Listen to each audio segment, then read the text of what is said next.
Good morning. दी दी last class में process management के बारे में हम डिस्कस कर रहे थे। और इस प्रोसेस मैनेजमेंट में देखो, अभी तक हम लोगों ने प्रोसेस मैनेजमेंट क्या होता है, ठीक है, और इस प्रोसेस मैनेजमेंट को किस तरीके से डिफाइन किया जाता है, ये सभी पॉइंट डिस्कस किए थे। तो हमने कहा कि कोई भी प्रोग्राम जो अंडर एग्जीक्यूशन होता है या किसी भी कोड को जिस पर एग्जीक्यूशन आपका किया जाता है, उसे हम प्रोसेस के नाम से यहाँ पे जानते हैं। अब ये जो प्रोसेस की जब भी बात की जाती है, तो इस प्रोसेस को जब हम यहाँ एग्जीक्यूट कर रहे हैं तो प्रोसेस मल्टीपल स्टेट के अंतर्गत एग्जीक्यूट होता है। ठीक है, हम कहते हैं कि प्रोसेस एक स्टेट से दूसरी स्टेट में मूव करता है जब भी किसी भी तरह का कोई ऑपरेशन परफॉर्म किया जाता है। तो यहाँ पर देखो, एक एग्जाम में आया हुआ क्वेश्चन है इस तरीके से। देखिए, हम कहते हैं कि which of the following state transition, ठीक है, which of the following state transition is impossible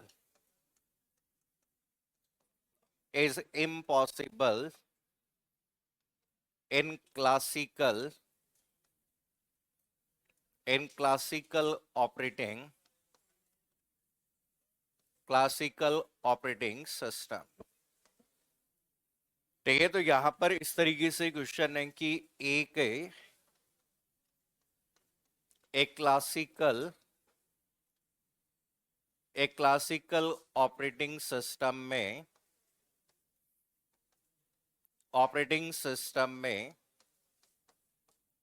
निम्न में से कौन सा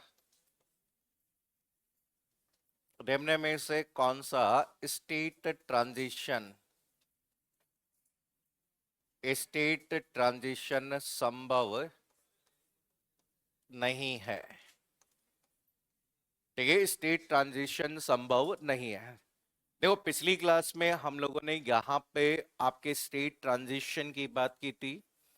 स्टेट ट्रांजिशन का मतलब होता है कि एक स्टेट से दूसरे स्टेट पे मूव करना। तो यहाँ पे जब भी हम किसी भी आपके वैसे ऑपरेटिंग सिस्टम की बात करें, तो एक स्टैंडर्ड ऑपरेटिंग सिस्टम की जब भी बात करें तो मेन प्राइमरी कितनी स्टेट होती है? ठीक है, मेन प्राइमरी स्टेट कितनी होती है? 5। ठीक है, 5 कौन कौन सी होती है? न्यू होती है, न्यू के बाद रेडी, रेडी के अलावा रनिंग, रनिंग के अलावा वेटिंग, और वेटिंग के अलावा एग्जिट।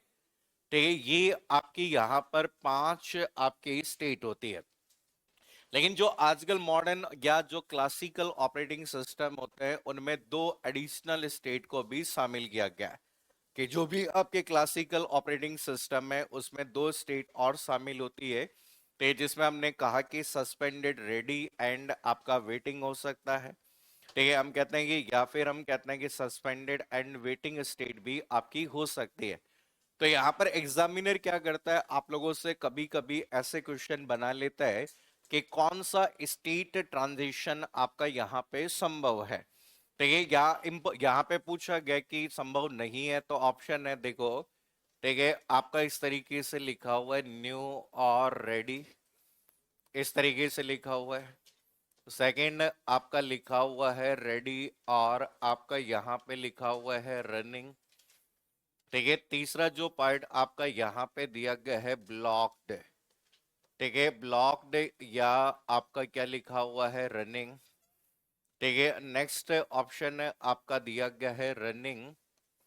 ठीक है, रनिंग एंड आपका एग्जिट। तो इस तरीके से देखो, यहां पर कई बार एग्जाम में क्वेश्चंस पूछ लिए जाते हैं कि कौन सा स्टेट ट्रांजिशन संभव है या नहीं है।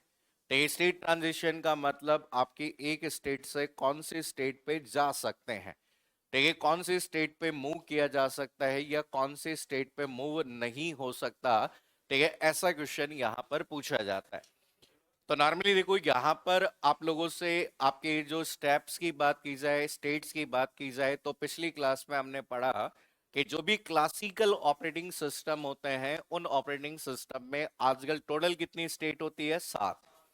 ठीक है, पहले कितनी थी? 5।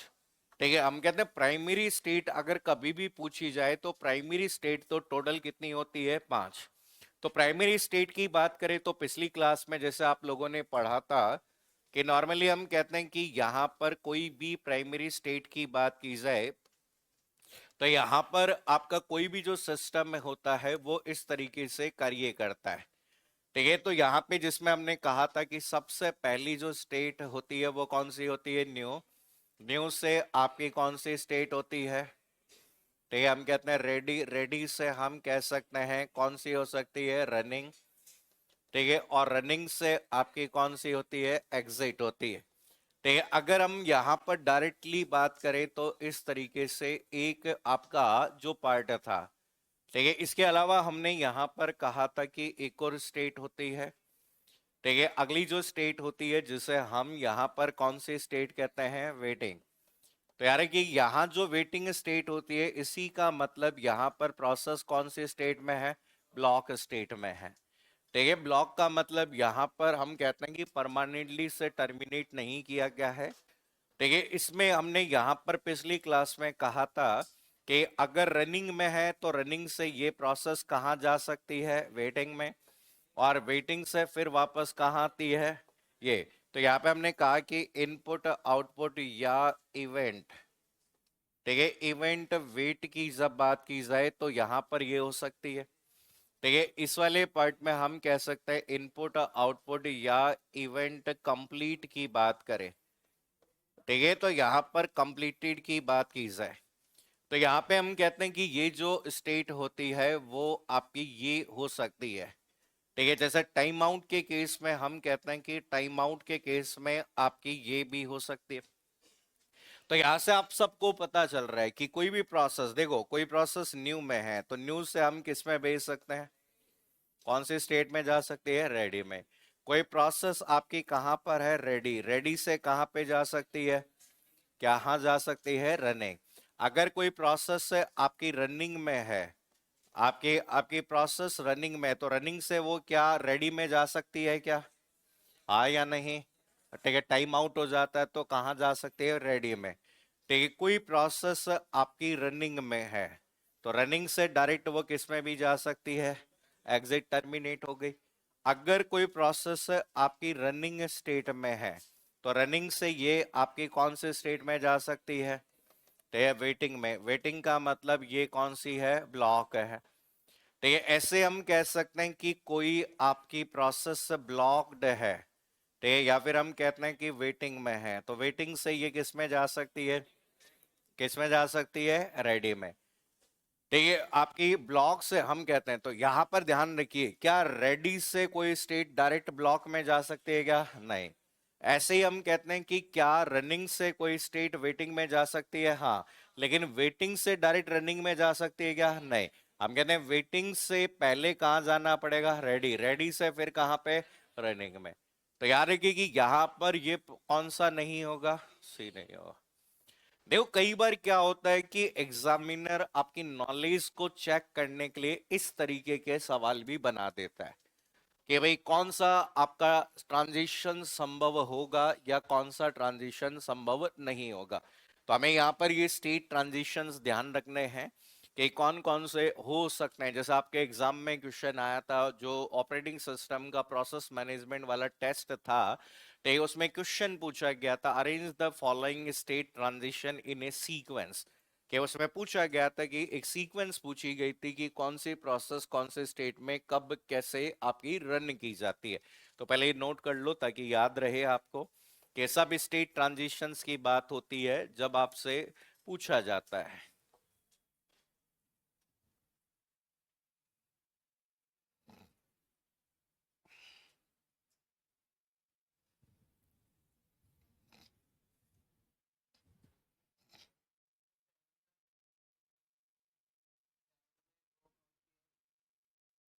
कल कल नहीं पढ़ाया था? तो और क्या वो क्या होता है?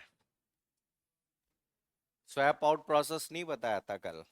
तो उसमें दो स्टेप नहीं बताई थी अलग से?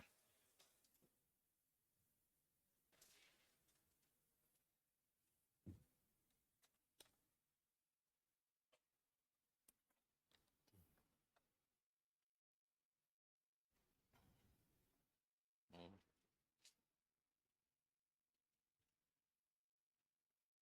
वैसे तुम्हारे कैडर विस्तार की फाइल को प्रोसेस कर दिया गया है?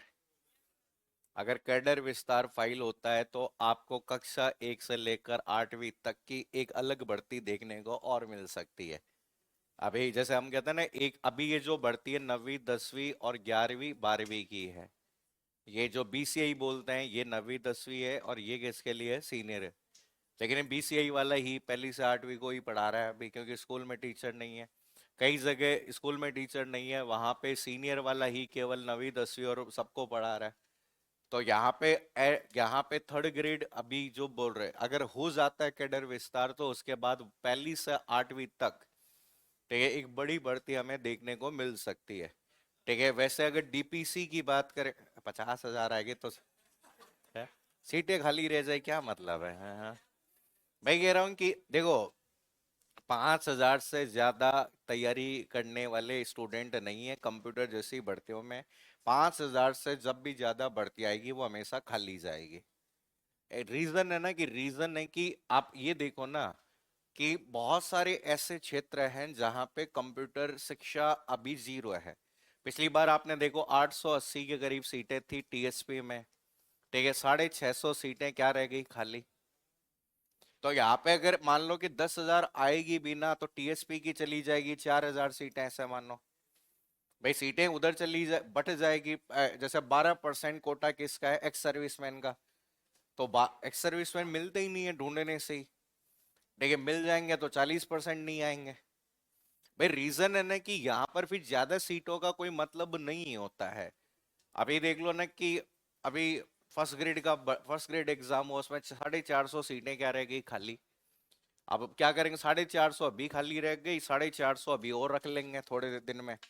तो 900 1000 पोस्ट हो गए, 1000 पोस्ट और मिला के 2000 की वापस निकाल देंगे बढ़ती। तो पदों की संख्या अभी भी डीपीसी होती है तो भी, देखिए, अभी भी पद बढ़ सकते हैं, लेकिन एक बढ़ती और देखने को मिल सकती है अगर डीपीसी अभी नहीं होती है।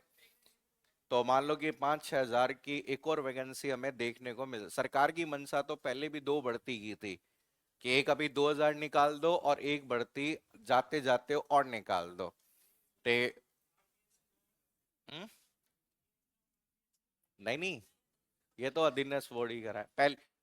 ठीक है, आरपीएससी तो केवल और केवल लेक्चरर का एग्जाम करवाती है। वो ग्रेड पे बढ़ने पे है ना, ग्रेड पे बढ़ेगा तो की बात है वो।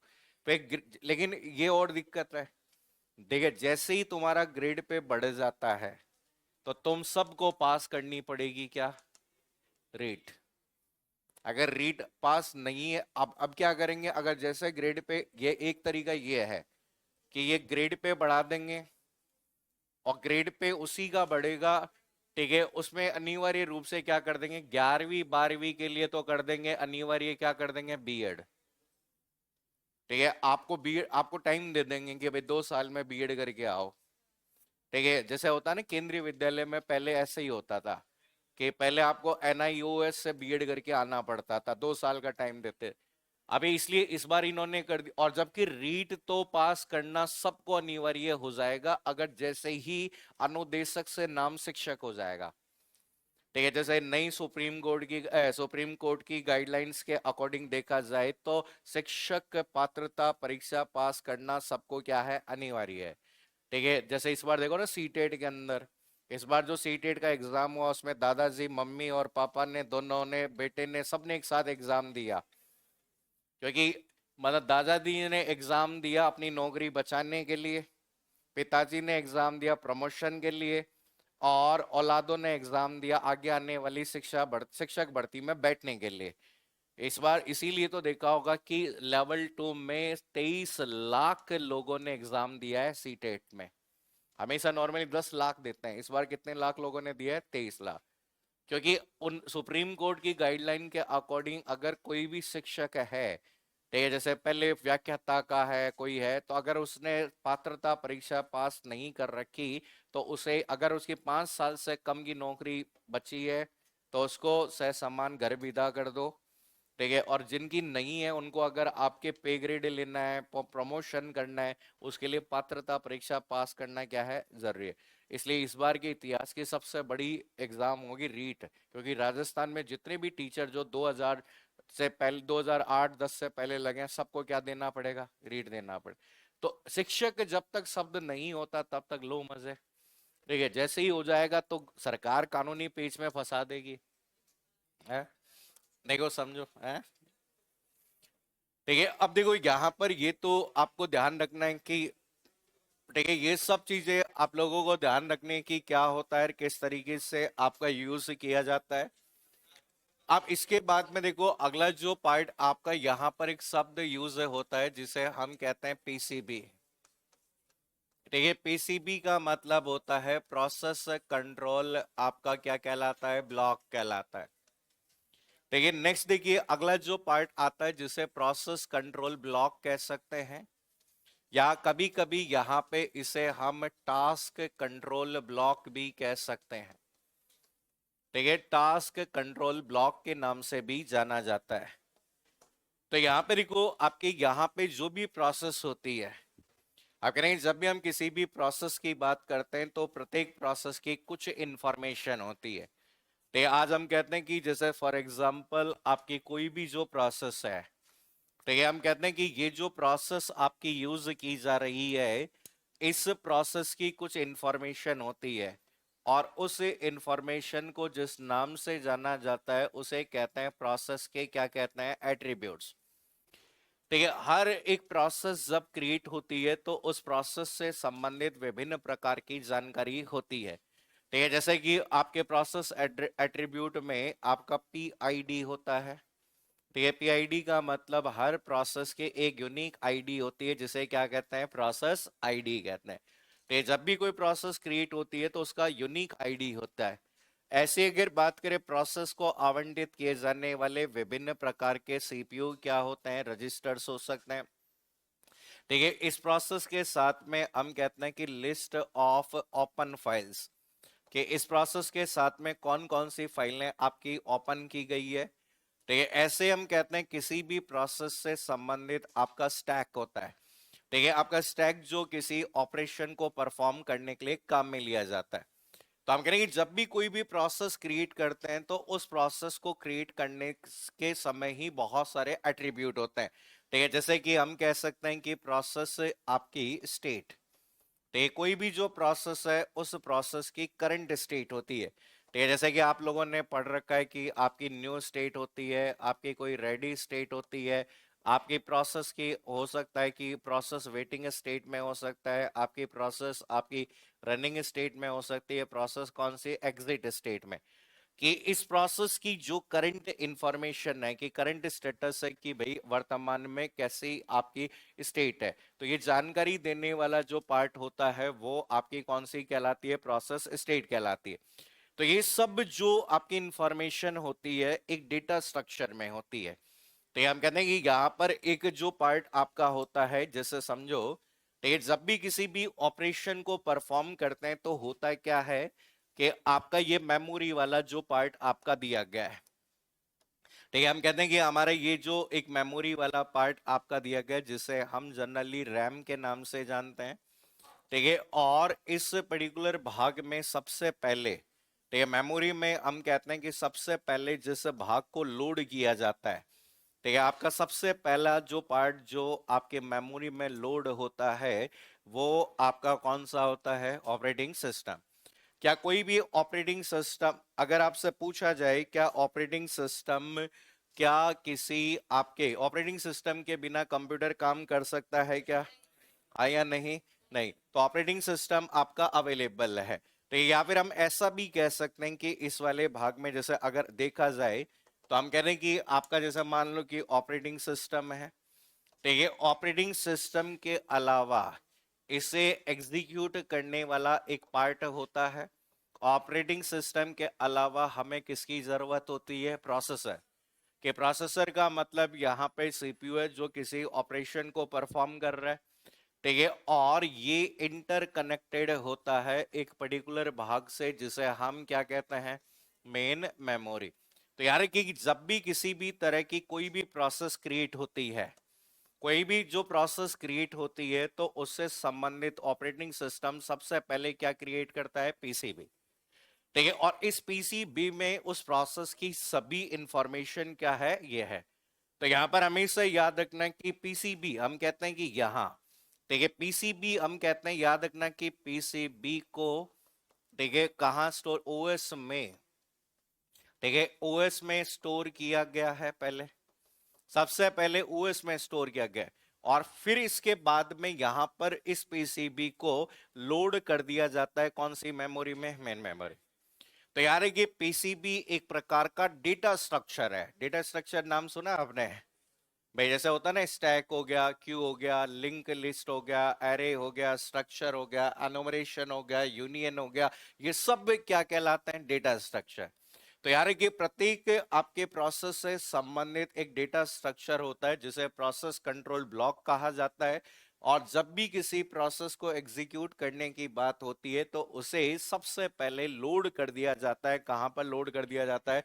Main memory. और इस प्रोसेस कंट्रोल ब्लॉक में प्रोसेस की संपूर्ण जानकारी होती है, कि संपूर्ण जानकारी जैसे आपका प्रोसेस आईडी हो गया, सीपीयू रजिस्टर हो गया, लिस्ट ऑफ ओपन फाइल हो गई, स्टैक हो गया ये। इसके अलावा इससे संबंधित जैसे कि प्रोग्राम काउंटर, ठीक है, प्रोग्राम काउंटर आपके हो सकते हैं। तो ऐसे बहुत सारी इंफॉर्मेशन आपकी होती है। तो लिखो सबसे पहले पीसीबी का मतलब लिखो प्रोसेस कंट्रोल ब्लॉक।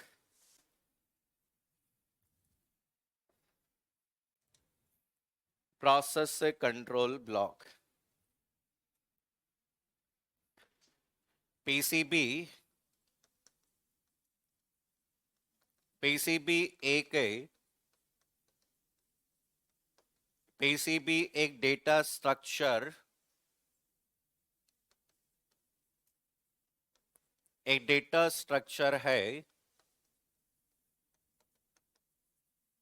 एक डेटा स्ट्रक्चर है जिसे जिसे एक ऑपरेटिंग सिस्टम, जिसे एक ऑपरेटिंग सिस्टम द्वारा, एक ऑपरेटिंग सिस्टम द्वारा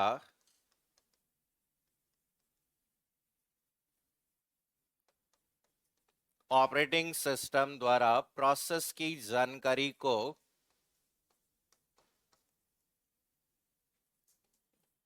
प्रोसेस की जानकारी को, प्रोसेस की जानकारी को ट्रैक करने,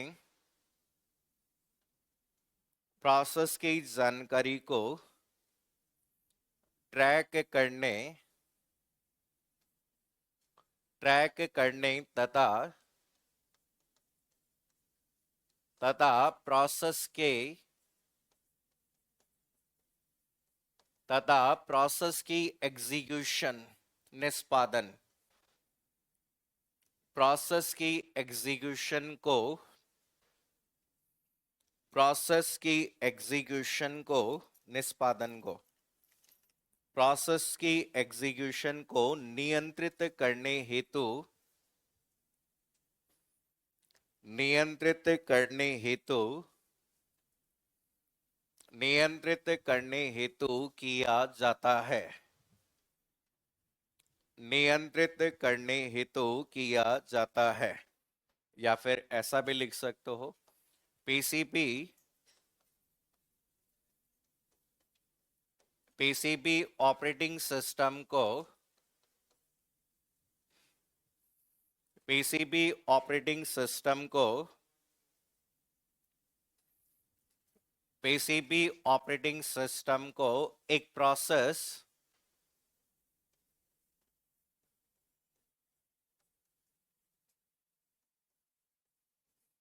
एक प्रोसेस की,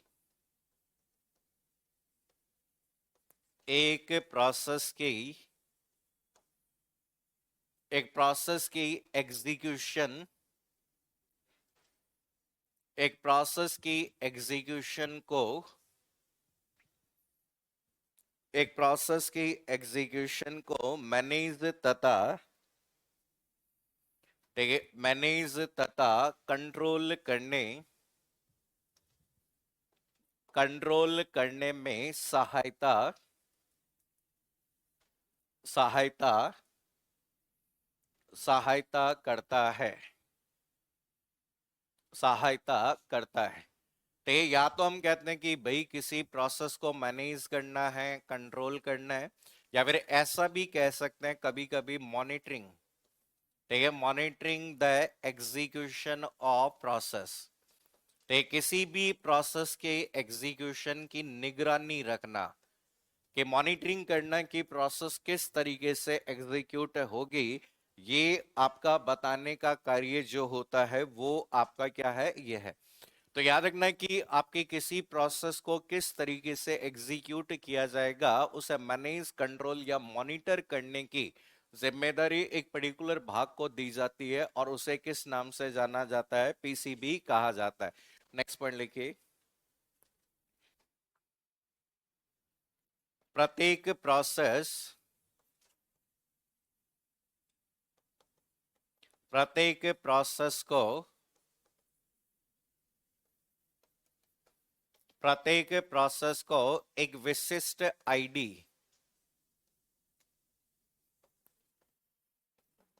विशिष्ट आईडी से पहचाना जाता है, विशिष्ट आईडी से पहचाना जाता है, जिसे, जिसे प्रोसेस आईडी, जिसे प्रोसेस आईडी, जिसे प्रोसेस आईडी कहा जाता है,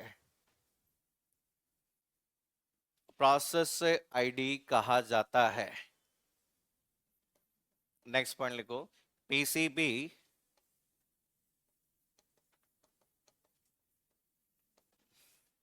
पीसीबी विभिन्न जानकारी, पीसीबी विभिन्न जानकारी जैसे, पीसीबी विभिन्न जानकारी जैसे प्रोसेस स्टेट, बोर्ड पे देखो, process state, program counter, program counter, comma stack pointer, stack pointer, stack pointer, comma open file की सूची, ओपन फाइल की सूची तथा, तथा शेड्यूलिंग संबंधित जानकारी को, शेड्यूलिंग संबंधित जानकारी को, शेड्यूलिंग संबंधित जानकारी को स्टोर करता है, शेड्यूलिंग संबंधित जानकारी को स्टोर करता है। कई बार एग्जाम में ऐसा क्वेश्चन पूछ लिया जाता है कि यहाँ पे, ठीक है, पीसीबी में कौन कौन सी जानकारी होती है और कौन सी जानकारी नहीं होती है। तो नॉर्मली देखो यहाँ पे जब भी आप किसी भी पर्टिकुलर सिस्टम पे हम काम करते हैं, ठीक है, कोई भी पर्टिकुलर सिस्टम की जब भी हम बात करेंगे तो अलग अलग सिस्टम आपके यूज होते हैं। तो यहाँ पे देखो आपकी कोई भी सिस्टम जब आपका होगा तो उसमें बहुत सारी इंफॉर्मेशन होती है। तो यहाँ पे आपकी जो भी इंफॉर्मेशन है वो इंफॉर्मेशन एक डेटा स्ट्रक्चर में है, जिसे प्रोसेस कंट्रोल क्या कहा गया है, ब्लॉक कहा गया है। नेक्स्ट पॉइंट लिखिए, अगला पॉइंट लिखो। स्टेट ट्रांजिशन के दौरान,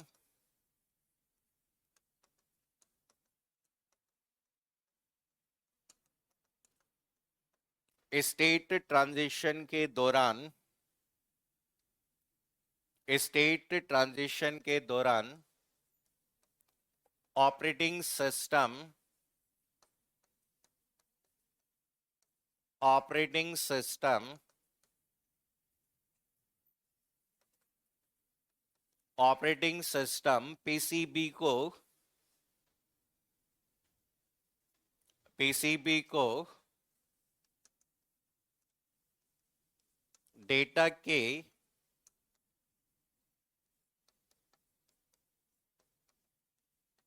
डेटा की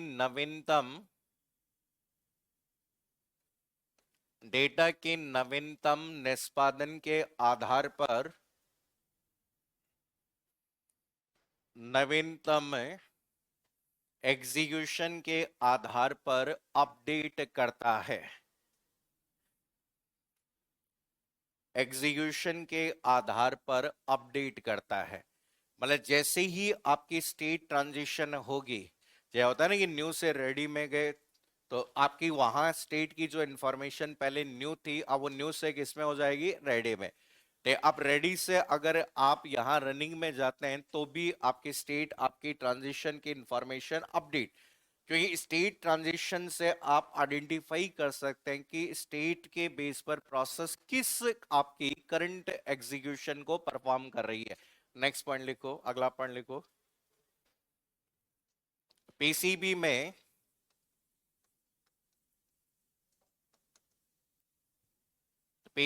में रजिस्टर वैल्यू पीसीबी में रजिस्टर वैल्यू सीपीयू क्वांटम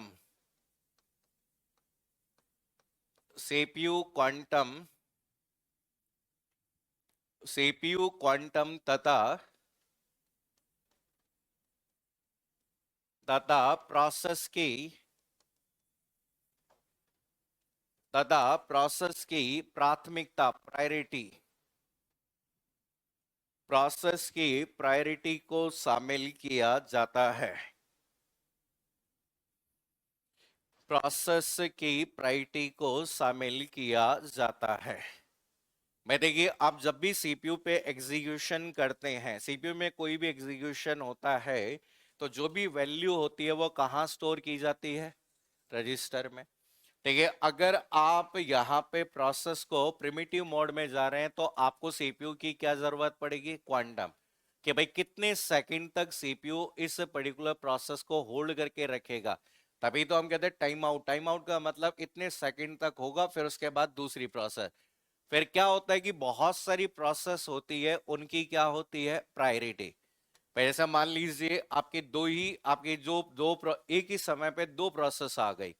अब लेकिन सीपीयू के पास में एक समय में केवल कितनी प्रोसेस जा सकती है, एक। तो उनमें से कौन सी प्रोसेस पहले जाएगी वो डिसाइड किया जाता है किसके बेस पे, प्रायोरिटी। ठीक है, तो ये सब इंफॉर्मेशन किसके अंतर्गत है, पीसीबी में। एक और पॉइंट लिखो, नेक्स्ट पॉइंट लिखो।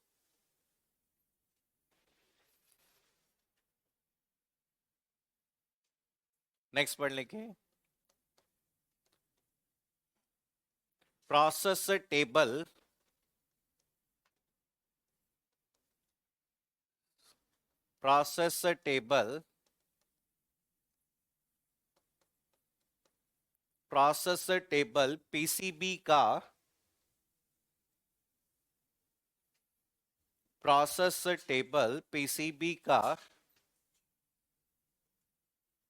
पीसीबी का एक संग्रह है, या एरे भी बोल सकते हैं।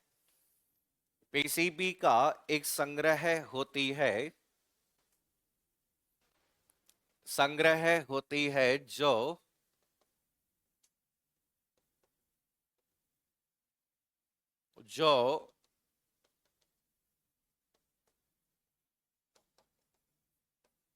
जो वर्तमान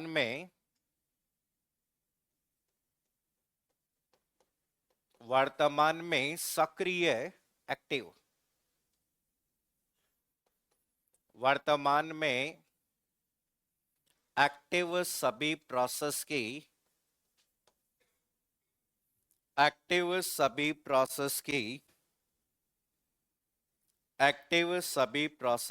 जानकारी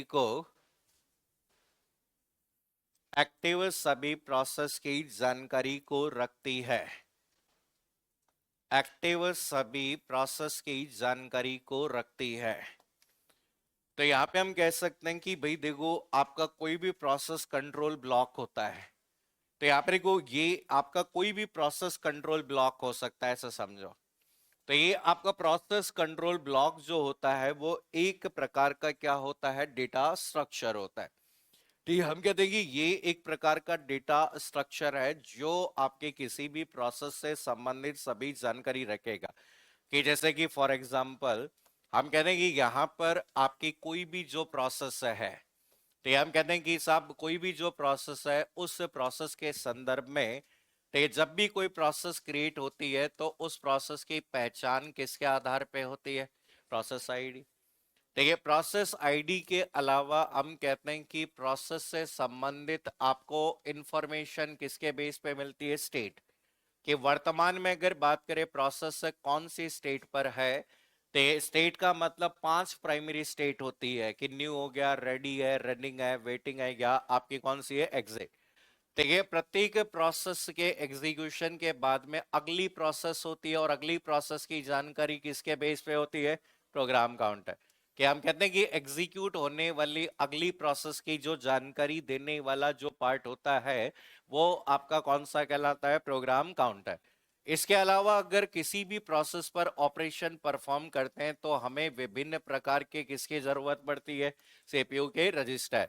तो जैसे आपकी करंट इंस्ट्रक्शन को होल्ड करने वाला आईआर, मेमोरी लोकेशन को रखने वाला एमएआर, ते फैच हुए डेटा को रखने वाला एमबीआर, ठीक है, एलयू कैलकुलेशन कर रहा है तो अकोमुलेटर रजिस्टर। तो ये जितने भी सीपीयू के रजिस्टर होते हैं उन सभी को रखा जाता है। इसके अलावा आपकी इस प्रोसेस से संबंधित जो आपकी मेमोरी इंफॉर्मेशन, कि भाई इसे रैम के अंदर कितनी मेमोरी अलोकेट की गई है, तो इससे संबंधित जितनी भी मेमोरी अलोकेशन इंफॉर्मेशन है वो भी आपके इसी में रखी जाती है। इसके अलावा आपका यहां पर आपने कहा कि प्रोसेस से संबंधित क्या, शेड्यूलिंग। ठीक है, प्रोसेस शेड्यूलिंग एल्गोरिथम, कि भाई आपके पास में बहुत सारी प्रोसेस हो सकती है, लेकिन इनकी शेड्यूलिंग किस बेस पे होगी, कि फर्स्ट कम फर्स्ट सर्व के बेस पे होगी, शॉर्टेज ऑफ फर्स्ट के बेस पे होगी, राउंड रॉबिन के बेस पे होगी, ठीक है, एसआरटीएफ के बेस पर होगी, एलआरटीएफ के बेस पे होगी, प्रायोरिटी बेस के बेस पर होगी। ये आपका क्राइटेरिया जो डिसाइड किया जाता है, ठीक है, जो क्राइटेरिया आपका क्राइटेरिया जो डिसाइड किया जाता है वो भी इंफॉर्मेशन यहाँ पर है।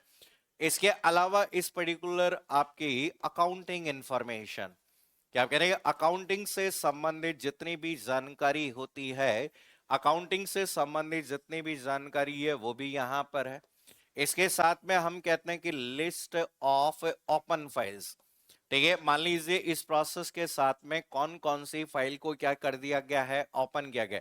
तो ऐसे हम कहते हैं कि आपकी बहुत सारी इंफॉर्मेशन इसमें होती है। ये पूरा जो पार्ट कहलाता है इसे क्या कहते हैं, पीसीबी। पीसीबी का मतलब प्रोसेस कंट्रोल ब्लॉक या टास्क कंट्रोल ब्लॉक के नाम से जाना जाता है। तो यहां पर ये इंफॉर्मेशन ऑपरेटिंग सिस्टम के द्वारा क्या किया जाता है, अपलोड आपका अपडेट किया जाता। अब देखो समझो, मेमोरी में एक ही प्रोसेस होती है या एक से ज्यादा प्रोसेस हो सकते हैं, एक से ज्यादा। तो एक से ज्यादा प्रोसेस होगी तो मेमोरी में एक पीसीबी होगा या एक से ज्यादा पीसीबी, अरे मेमोरी में एक पीसीबी है, एक से ज्यादा पीसीबी, एक से ज्यादा पीसीबी होती है। और एक से ज्यादा पीसीबी की जो इंफॉर्मेशन होती है उनका कलेक्शन जो होता है उसे एक टेबल कहा जाता है। और टेबल कौन सी होती है, प्रोसेस कंट्रोल टेबल होती है। ठीक है, तो वो आपकी करंट में जितनी भी एक्टिव प्रोसेस होती है उन सभी की इंफॉर्मेशन आपकी अपने पास में रखती है। तो ये हमें ध्यान रखना। अब देखो एग्जाम में ऐसा डायरेक्ट क्वेश्चन आए हुए हैं कि भाई डायरेक्टली क्वेश्चन पूछ लिया जाता है कि भाई कौन सा आपका कंपोनेंट किसका भाग नहीं होता, पीसीबी का भाग नहीं होता। तो हमेशा याद रखना कि आपके जैसे डायरेक्टली क्वेश्चन आ गया, जैसे कई बार ऐसे क्वेश्चन आता है डायरेक्टली ऐसा, ठीक है, विच ऑफ द फॉलोइंग, देखिए फॉलोइंग इज नॉट, देखिए नॉट स्टोर्ड इन पीसीबी। देखिए अगला क्वेश्चन है कि आपका पीसीबी में, देखिए निम्नलिखित में से, देखिए निम्नलिखित में से किसे किसे स्टोर नहीं किया जाता है, किसे स्टोर नहीं किया जाता है। तो अब एग्जाम में देखो कई बार ऐसे क्वेश्चन आ जाते हैं कि भाई कौन सा पार्ट है जो पीसी पे स्टोर नहीं होता है। अब ऑप्शन में देखो ऐसा दे दिया गया प्रोग्राम काउंटर, ठीक है। पहला ऑप्शन आपको दिया गया है कि भाई पीसीबी में प्रोग्राम काउंटर है। ऐसे ही आपका यहाँ पे दूसरा ऑप्शन दे दिया गया, जो कि कौन सा ऑप्शन दिया गया, सीपीयू रजिस्टर। कि दूसरा जो ऑप्शन यहाँ पे दिया गया सीपीयू रजिस्टर है। तीसरा ऑप्शन है आपको यहाँ पर दे दिया गया है आपका कौन सा, प्रोसेस स्टेट, ऐसे दे दिया गया कि भाई प्रोसेस स्टेट की कहानी आपकी है। और चौथा ऑप्शन है आपको दे दिया गया है सोर्स कोड, ठीक है। हम कहते हैं कि source code of the program, के प्रोग्राम का सोर्स कोड ऐसा दे दिया गया। अब आपसे पूछ लिया गया बताओ कि इनमें से कौन सा पार्ट है वो नहीं होता है, जल्दी से बताओ कि कौन सा नहीं होगा। हम्म, कि पूछ लिया गया है कि आपको बताना है कि इनमें से कौन सा पार्ट नहीं होता है। आपके पास में सामने बोर्ड पे लिखे हुए हैं सारे के सारे कि कौन होता है, कौन प्रोसेस आईडी होती है क्या? अरे प्रोसेस आईडी पार्ट होता है क्या? ठीक है। प्रोग्राम काउंटर ऑप्शन में दिया हुआ है क्या? हाँ या नहीं? सीपीयू रजिस्टर है क्या? प्रोसेस की स्टेट है क्या? हाँ या नहीं? ठीक है। तो कौन नहीं होता? Source code. क्योंकि सोर्स कोड क्यों नहीं होता है? क्योंकि सोर्स कोड कौन सी लैंग्वेज में लिखा हुआ है? High level language. Computer high level language में लिखे प्रोग्राम को सीधा एग्जीक्यूट कर सकती है क्या? नहीं कर सकता। कि program must be first translated to that language directly understood by computer system. और वो केवल कौन सी भाषा है? मशीन भाषा। क्योंकि जब भी मेमोरी की बात करेंगे तो मेमोरी में कोई भी जो डेटा, आजकल हम जितने भी कंप्यूटर यूज करते हैं वो एनालॉग होते हैं या डिजिटल? एनालॉग या डिजिटल? और डिजिटल कंप्यूटर में सभी इंफॉर्मेशन किस रूप में होती है? बाइनरी में। बाइनरी का मतलब 0 और 1। तो आपके पास जो भी इंफॉर्मेशन है उसे सबसे पहले 0 और 1 में कन्वर्ट करने की क्या होती है? आवश्यकता है। तो याद रखना कि प्रोसेस स्टेट डायग्राम आपसे पूछा जा सकता है, जो कि बहुत इंपॉर्टेंट पार्ट है। तो ये आपके स्टेट ट्रांजिशन आप लोगों से पूछी जा सकती है, ठीक है। तो यहां पर हमेशा ध्यान रखना कि डायरेक्टली कोई भी सवाल आप लोगों से पूछा जाता है। अब जैसे आप लोगों के कई वर्ड आप लोग यहाँ पर यूज करते हैं, जैसे मान लीजिए अगर मैं और सवाल इससे बनाऊं कि जैसे मान लो कि आपने कहा कि आपके रैम में एक प्रोसेस है या एक से ज्यादा प्रोसेस है? रैम में एक प्रोसेस है या एक से ज्यादा प्रोसेस है? एक से ज्यादा प्रोसेस। मान लीजिए सीपीयू करंटली किसी प्रोसेस को क्या कर रहा है? एग्जीक्यूट कर रहा है। तो यहां पर हम कहते हैं कि अगर किसी भी प्रोसेस के एग्जीक्यूशन को अगर हमें रिज्यूम करना है, तो हम कहते हैं कि यहाँ पे आपके कॉन्टेक्स्ट स्विच, जैसे मान लो एक प्रोसेस है, दूसरी प्रोसेस, एक प्रोसेस को रोक कर दूसरी प्रोसेस को आप रिज्यूम करना चाहते हैं। तो यहाँ पे रिज्यूम करना चाहते हैं तो उस प्रक्रिया को किस नाम से जाना जाता है? Context switching. और कॉन्टेक्स्ट स्विचिंग के लिए सबसे जरूरी कंपोनेंट कौन सा होगा? ठीक है। पीसी, इनमें से कौन सी इंफॉर्मेशन चाहिए कॉन्टेक्स्ट स्विचिंग के लिए? Program counter. भाई आप कॉन्टेक्स्ट स्विच मतलब एक प्रोसेस से दूसरी प्रोसेस में जाना चाहते हैं, कौन सी प्रोसेस में जाना चाहते हैं उसकी इंफॉर्मेशन किस में है? Program count. भाई बार बार आप पढ़ चुके हो सीपीयू द्वारा निष्पादित किए जाने वाले अगले निर्देश, अगले प्रोसेस की इंफॉर्मेशन आपके एक रजिस्टर में होती है जिसका नाम क्या कहलाता है? प्रोग्राम काउंटर के नाम से जाना जाता है। तो याद रखना कि यहां पर अगर हम कहते हैं कि हमेशा ये पीसीबी क्यों बनाया गया, ताकि यूजर किसी प्रोसेस की इंफॉर्मेशन को मॉडिफाई नहीं कर सके। मॉडिफाई करने की जिम्मेदारी केवल और केवल किसको दी गई है? Operating system. में ऑपरेटिंग सिस्टम ही रेस्पॉन्सिबल है इन सभी को मॉडिफाई करने के लिए। इसलिए ऑपरेटिंग सिस्टम इन्हीं प्रोसेस को कौन से मोड में रन करता है? Kernel mode. तो कर्नल मोड जो ऑपरेटिंग सिस्टम का कौन सा पार्ट माना जाता है? कोर पार्ट, जिसमें सभी प्रोसेस का क्या होता है? एग्जीक्यूशन होता है। तो याद रखना कि अगर पूछा जाए, तो अगर मान लो कि हम कहते हैं कि अगर पूछ लिया जाए कि ऑपरेटिंग यहाँ पे पीसीबी में कौन सी जानकारी है जिसके आधार पर, ठीक है, पीसीबी निर्धारित करता है कि कौन सी प्रोसेस का क्रम क्या होगा।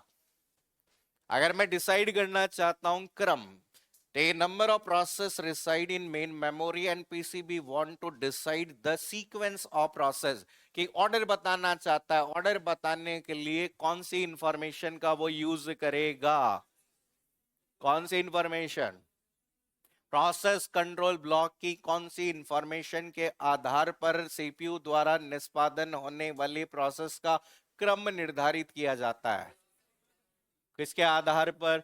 ठीक है, अभी आपने कहा कि प्रोसेस में कौन सी प्रोसेस पहले जाएगी वो बताने वाला पार्ट कौन सा है, प्रायोरिटी। में प्रायोरिटी की बात की जाती है, प्राथमिकता की बात की जाती है, कि हम कहते हैं हर प्रोसेस को जब क्रिएट किया जाता है तो उसकी प्रायोरिटी भी निर्धारित कर दी जाती है। और हमेशा ध्यान रखिए यूजर प्रोसेस की प्रायोरिटी सबसे क्या होती है, कम होती है। तो ये हमेशा यूजर प्रोसेस की जब भी बात करेंगे तो उसकी प्रायोरिटी सबसे कम में होती है, क्योंकि ऑपरेटिंग सिस्टम कोर फाइलों को मैनेज करने का काम करता है। इसलिए ऑपरेटिंग सिस्टम में जो रन होने वाली प्रोसेस फाइल्स होती है उनकी प्रायोरिटी हमेशा क्या होती है, ज्यादा होती है। तो यहां पर हमेशा देखो ये प्रोसेस कंट्रोल ब्लॉक से संबंधित आपके डायरेक्ट इंफॉर्मेशन आपसे पूछी जाती है।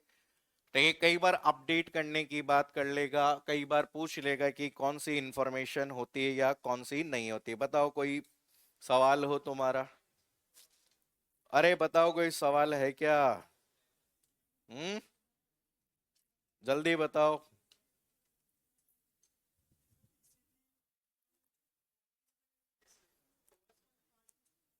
ओएस तो पीसीबी डेट देखो, हमेशा ध्यान रखो पीसीबी एक क्या है, और डेटा स्ट्रक्चर की बात तब आती है जब हम रैम की बात करते हैं। ऑपरेटिंग सिस्टम का पार्ट है तो ऑपरेटिंग सिस्टम का है कर्नल वाले पार्ट में। अब इसमें डिपेंड करता है आपकी प्रोसेस कैसी है, यूजर प्रोसेस है तो यूजर वाले में जाएगी, ये तो उसे हैंडल करने। देखो यहाँ पे डेटा स्ट्रक्चर का मतलब क्या है, ठीक है, आप लोगों ने डीएसए आपने सुना होगा, डेटा स्ट्रक्चर एंड एल्गोरिथम। ये डीएसए क्यों पढ़ाया जाता है, तो डीएसए ये बताता है कि आपकी मेमोरी में किसी भी डेटा को किस तरीके से रखा जाएगा। भाई आज जैसे डीबीएमएस, बताओ डीबीएमएस में उपयोग में लिया जाने वाला डेटा स्ट्रक्चर कौन है, डेटाबेस मैनेजमेंट डीबी। डेटाबेस में किसी भी डेटा को ऑर्गेनाइज करने वाले डेटा स्ट्रक्चर को क्या कहा जाता है, क्या कहा जाता है, क्या कहते हैं, अरे टेबल कहते हैं। ठीक है, पढ़ लिया डीबीएमएस, हो गई लंग है भाई, जिसने पढ़ लिया उनकी बात कर रहा हूं मैं। ठीक है, टेबल। भाई आज आप कोई भी डेटाबेस में डेटा किस रूप में व्यवस्थित करते हो, किसके रूप में व्यवस्थित करते हो, टेबल में। ठीक है, वो डेटा स्ट्रक्चर है। आप कोई कहता है कि साहब मैं टेबल में नहीं करना चाहता, लिस्ट में करना चाहता हूं, लिस्ट भी एक प्रकार की क्या है, डेटा स्ट्रक्चर। कोई कहता है साहब मैं तो स्टैक में करना चाहता हूं, क्यों करना चाहता हूं, क्योंकि मैं डेटा को रिट्रीव करना चाहता हूं किस बेस पे, लास्ट इन फर्स्ट आउट के बेस पे। कोई कहता है कि मैं फर्स्ट इन फर्स्ट आउट के बेस पे चाहता हूं, तो वो कहता है क्यू का यूज कर लो। कोई कहता है मैं तो सेम डेटा को रखना चाहता हूं, एरे यूज कर लो। कोई कहता है अलग अलग डेटा को यूज करना चाहता हूं, स्ट्रक्चर यूज कर लो। ये सब क्या है, डेटा स्ट्रक्चर है। तो यहां पर वैसे ही आपके यहां पर पीसीबी एक डेटा स्ट्रक्चर है जो रिटेन करता है इंफॉर्मेशन को, किसके बारे में, प्रोसेस के बारे में। और ये प्रोसेस के बारे में जितनी भी, हमेशा जब प्रोसेस की बात आती है या सीपीयू की बात आती है तो हमेशा हम किसकी बात करते हैं, मेन मेमोरी, क्योंकि working memory of computer is known as main memory. Secondary की कभी बात ही नहीं होती। सेकेंडरी किसके लिए है, कंप्यूटर सीपीयू के लिए या हमारे लिए है। तो जब जब हमारी बात होगी तो हमें डिस्क के पास जाना पड़ेगा। ठीक है, ऑपरेटिंग सिस्टम यहाँ पे सीपीयू कहता है कि मैं कभी भी किसी भी डेटा को, किसी इंफॉर्मेशन को सेकेंडरी मेमोरी से नहीं लेता। ठीक है, the information must be first loaded to main memory. आपके उस प्रोसेस को पहले कहां लेकर आना पड़ेगा, मेन मेमोरी। मैं आज आप बाहर कोचिंग के बाहर की बात करें तो वो स्पेस इंटरनल है या एक्सटर्नल है? बहुत बहुत सारे लोगों की क्लास केवल बाहर ही लगती है, लेकिन मैं थोड़ी जाता हूँ पढ़ाना, लेकिन उनकी क्लास डेली लगती है। घर से निकले क्लास है, तो वो क्लास चल रही है, लेकिन मैं नहीं गया तो एग्जीक्यूशन नहीं माना जाएगा। ठीक है, तो वैसी ही कहानी है कि अगर प्रोग्राम, जैसे सिंपल बात है कि आप, ठीक है, अगर आप अपने घर से हॉस्पिटल डॉक्टर को दिखाने गए तो आप उस वेटिंग रूम में जाके बैठ के वापस आ गए, तो क्या डॉक्टर को दिखाना माना जाएगा? नहीं माना जाए। तो हम कहते हैं नंबर ऑफ प्रोसेस में रिसाइड। हम कहते हैं कि आपकी जरूरी नहीं है कि मेन मेमोरी में आने वाली सभी प्रोसेस सीपीयू एग्जीक्यूट करता है, क्योंकि हमने पिछली क्लास में 7 स्टेट प्रोसेस मॉडल पढ़ा था, जिसमें रेडी में जाने के बाद भी उसे सीपीयू एग्जीक्यूट नहीं करता, रेडी से उसे ब्लॉक करके आपकी स्वैप आउट कर दिया जाता है। कि सीपीयू कहता है कि तुम्हारे लिए जो आपकी आवश्यकताएं हैं वो आपकी अभी पूर्ति नहीं हो सकती है, इसलिए आपको क्या कर दिया जाता है? स्वैप आउट कर दिया जाता है। तो हम कह रहे हैं कि जैसे आपके अब जैसे क्वेश्चन बन जाता है, तो ये जैसे कई बार ऐसे एक एग्जाम में क्वेश्चन आ गया, जैसे मान लो कि ऐसे सिंपली ऐसे समझो कि यहां पर आपका कहा गया कि ए प्रोसेस इज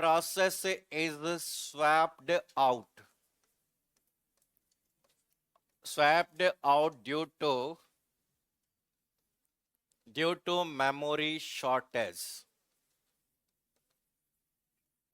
देखिए, एक क्वेश्चन है कि मेमोरी शॉर्टेज की वजह से प्रोसेस को क्या कर दिया गया है? स्वैप आउट कर दिया गया है।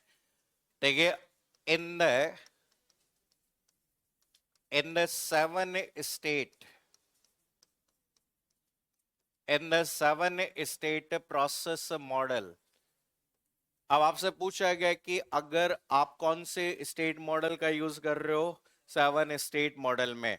ठीक है, it will it will enters in which state, ये कौन सी स्टेट में एंटर होगी? तो हम कहते हैं कि मेमोरी की कमी के कारण, ठीक है, प्रोसेस को स्वैप आउट आउट कर दिया गया है। तो सात प्रोसेस से, ठीक है, आपके मॉडल में यह कौन सी स्टेट में प्रवेश करेगी? तो ये कौन सी स्टेट में ये क्या करेगी? आपकी प्रवेश करेगी। पहला ऑप्शन दिया गया है कि ब्लॉक्ड, ठीक है। दूसरा ऑप्शन है आपका सस्पेंडेड वेटिंग, ठीक है। तीसरा ऑप्शन दिया गया है आपका सस्पेंडेड रेडी, ठीक है। तीसरा ऑप्शन है आपका दिया गया है सस्पेंडेड रेडी, और नेक्स्ट ऑप्शन दिया गया है आपका टर्मिनेटेड। बताइए, अगर 7 स्टेट मॉडल की हम बात कर रहे हैं तो उस केस में आपका कौन सा पार्ट होगा? हम्म कौन सी स्टेट में जाएगी बताओ?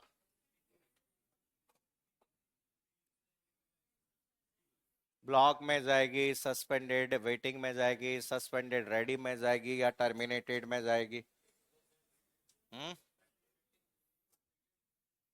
हम्म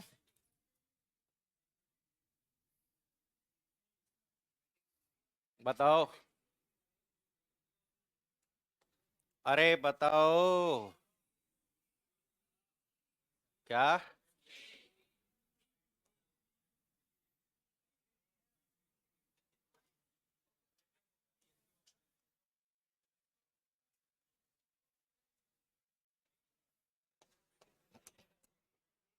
नहीं समझिए, तो ये आपके यहाँ पे देखो समझो, तो ये सबसे पहले कोई भी प्रोसेस आपकी कौन से स्टेट में होती है? न्यू। तो ये न्यू से अगर किसी भी प्रोसेस को, तो ये हम कहते हैं कि आपके किसी भी प्रोसेस को एडमिट कर दिया जाता है, तो यहां पर कौन से स्टेट में आ जाती है? कौन से स्टेट में? रेडी। तो ये रेडी स्टेट से अगर प्रोसेस को क्या कर दिया जाता है? डिस्पैच। अगर डिस्पैच कर दिया जाता है तो वो कौन से स्टेट में आती है? रनिंग में। रनिंग से अगर हम कहते हैं कि अगर रनिंग के दौरान अगर प्रोसेस का क्या हो जाए? क्या हो जाए? Time out. टाइम आउट हो जाए तो वापस कौन से स्टेट में? रेडी। और अगर किसी भी प्रोसेस को हम कहते हैं कि रिलीज कर दिया गया, आप कहते हैं कि रिलीज कर दिया गया, तो मतलब ये प्रोसेस कौन से स्टेट में चली गई? एग्जिट स्टेट में। तो ये तो आपके यहाँ पर कहानी थी। तो ये जो पार्ट आपका यहाँ पे एक चीज समझो कि ये जो आपका प्रोसेस जस्ट क्रिएटेड आपकी कौन सी मेमोरी की बात करता है? अरे कौन सी मेमोरी? कौन सी मेमोरी? Secondary memory. तो ये इसके बाद में हम कहते हैं कि ये जितना भी कार्यक्रम चल रहा है आपकी कौन सी मेमोरी की बात करता है? Main memory. क्या हम कहते हैं कि यहाँ पे मेन जो एग्जिट की बात है, जो चला गया उसकी मेमोरी की तो कोई बात ही नहीं है, वो चला गया मतलब चला गया। ठीक है, वो बाहर ही निकल गया तो मतलब यहाँ पे उसको ना सेकेंडरी की जरूरत है ना प्राइमरी की जरूरत। अब समझो, इधर ध्यान दो। ठीक है, यहाँ पर एक चीज समझो, अभी पुराने वाले पार्ट पे आते हैं। ठीक है, यहाँ से आपने कहा कि प्रोसेस आपकी कौन सी स्टेट पे हो सकती है? ब्लॉक। देखो समझो कि मान लीजिए आपकी प्रोसेस अभी कौन सी स्टेट में थी? अरे प्रोसेस कौन से स्टेट पे थे? रनिंग पे। ठीक है, रनिंग से यहाँ पे प्रोसेस को कौन से स्टेट में भेजा जाता है? ब्लॉक पे। ब्लॉक पे तब जब इनपुट आउटपुट की क्या आ जाती है? किसी तरह की रिक्वेस्ट आ जाती है। क्या हम कहते हैं कि किसी तरह की इनपुट आउटपुट अगर रिक्वेस्ट आती है तो यहाँ पर, या फिर हम कह सकते हैं कि यहाँ पर आपकी प्रोसेस किसी भी इवेंट का क्या कर रही है? वेट।